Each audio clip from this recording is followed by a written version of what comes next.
doctors had given him just 1 month to live, a month to wonder what comes afterward. There was one way to find out. Ask a dead man.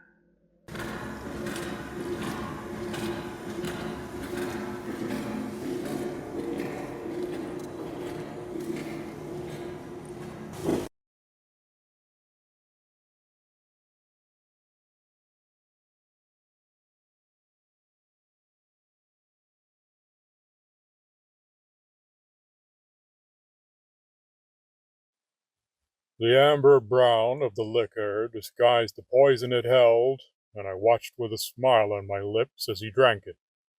There was no pity in my heart for him. He was a jackal in the jungle of life, and I was one of the carnivores. It is the lot of the jackals of life to be devoured by the carnivore. Suddenly, the contented look on his face froze into a startled stillness. I knew he was feeling the first savage twinge of the agony that was to come. He turned his head and looked at me, and I saw suddenly that he knew what I had done. "You murderer!" He cursed me. And then his body arched in the middle, and his voice choked off deep in his throat. For a short minute he sat, tense, his body stiffened by the agony that rode it, unable to move a muscle. I watched the torment in his eyes build up to a crescendo of pain until the suffering became so great that it filmed his eyes, and I knew that though he still stared directly at me, he no longer saw me. Then, as suddenly as the spasm had come, the starch went out of his body and his back slid slowly down the chair edge. He landed heavily with his head resting limply against the seat of the chair. His right leg doubled up in a kind of jerk before he was still. I knew the time had come. "Where are you?" I asked. This moment had cost me $60,000. 3 weeks ago, the best doctors in the state had given me a month to live, and with $7 million in the bank, I couldn't buy a minute more. I accepted the doctor's decision philosophically, like the gambler that I am. But I had a plan, one which necessity had never forced me to use until now.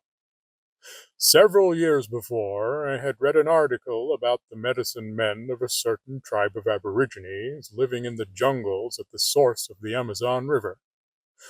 They had discovered a process in which the juice of a certain bush, known only to them, could be used to poison a man.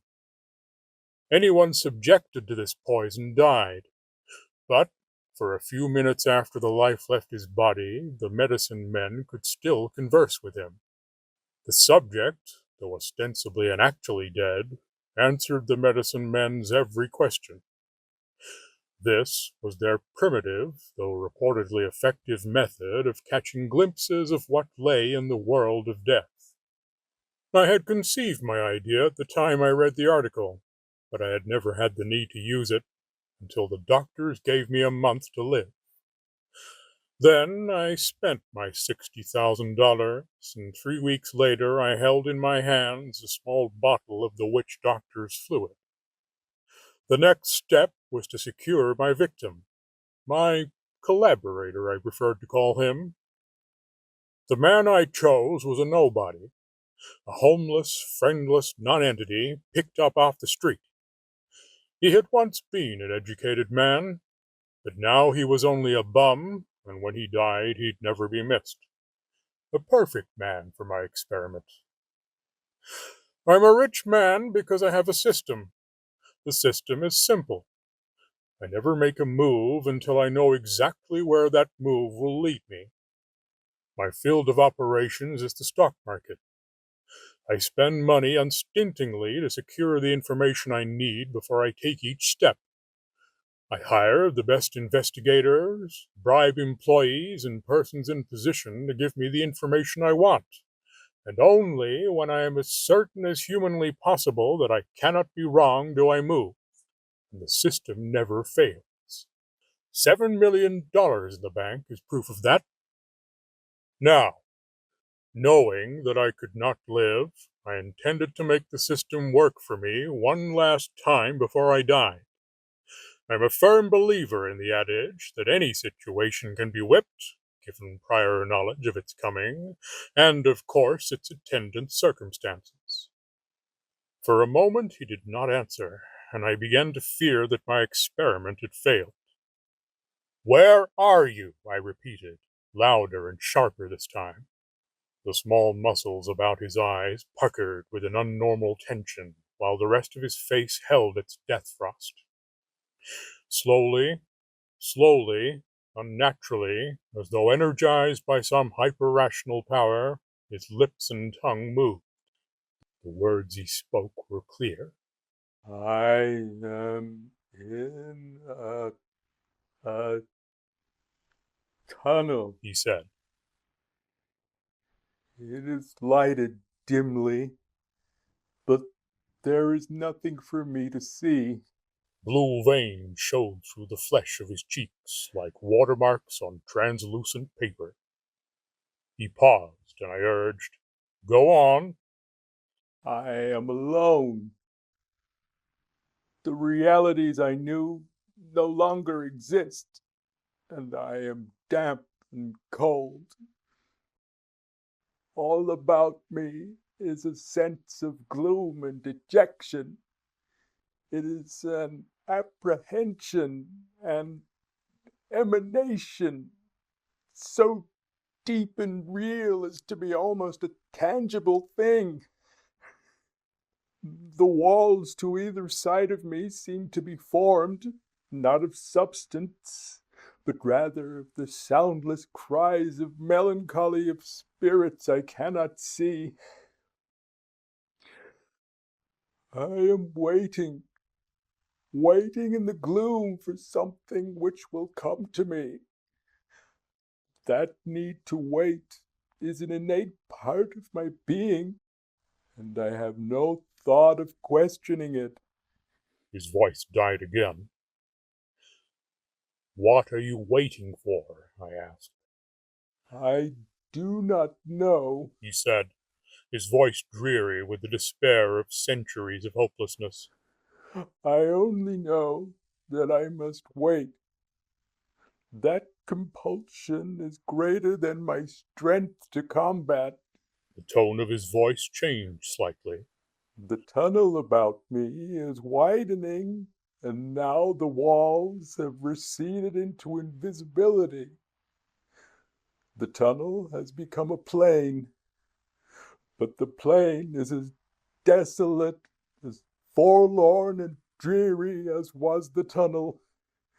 And still I stand and wait. How long must this go on? He fell silent again, and I was about to prompt him with another question. I could not afford to let the time run out in long silences. But abruptly the muscles about his eyes tightened, and subtly a new aspect replaced their hopeless dejection. Now they expressed a black, bottomless terror. For a moment I marveled that so small a portion of a facial anatomy could express such horror. There is something coming toward me. He said, A beast of brutish foulness. Beast is too inadequate a term to describe it, but I know no words to tell its form. It is an intangible and evasive thing, but very real, and it is coming closer. It has no organs of sight as I know them, but I feel that it can see me, or rather that it is aware of me with a sense sharper than vision itself. It is very near now. Oh God, the malevolence, the hate, the potentiality of awful, fearsome destructiveness that is its very essence. And still I cannot move. The expression of terrified anticipation centered in his eyes lessened slightly, and was replaced instantly by its former deep, deep despair. I am no longer afraid. Why? I interjected. Why? I was impatient to learn all that I could before the end came. Because He paused. because it holds no threat for me. Somehow, someday, I understand, I know that it too is seeking that for which I wait. What is it doing now? I asked. It has stopped beside me, and we stand together, gazing across the stark, empty plain. Now a second awful entity, with the same leashed virulence about it, moves up and stands at my other side. We all three wait, myself with a dark fear of this dismal universe, my unnatural companions with patient, malicious menace. Bits He faltered. of, I can name it only aura, go out from the beasts like an acid stream and touch me, and the hate and the venom chill my body like a wave of intense cold. Now there are others of the awful breed behind me. We stand waiting, waiting for that which will come. What it is, I do not know. I could see the pallor of death creeping steadily into the last corners of his lips. I knew that the end was not far away. Suddenly a black frustration built up within me. "What are you waiting for?" I screamed, the tenseness and the importance of this moment forcing me to lose the iron self-control upon which I have always prided myself. I knew that the answer held the secret of what I must know. If I could learn that, my experiment would not be in vain, and I could make whatever preparations were necessary for my own death. I had to know that answer. Think! Think, I pleaded. What are you waiting for? I do not know. The dreary despair in his eyes, sightless as they met mine, chilled me with a coldness that I felt in the marrow of my being. I do not know. He repeated. Yes, I do know. Abruptly, the plasmatic film cleared from his eyes, and I knew that for the first time since the poison struck, he was seeing me clearly. I sensed that this was the last moment before he left. For good. It had to be now. "Tell me! I command you!" I cried. "What are you waiting for?" His voice was quiet as he murmured, softly, implacably, before he was gone. We are waiting, He said, for you.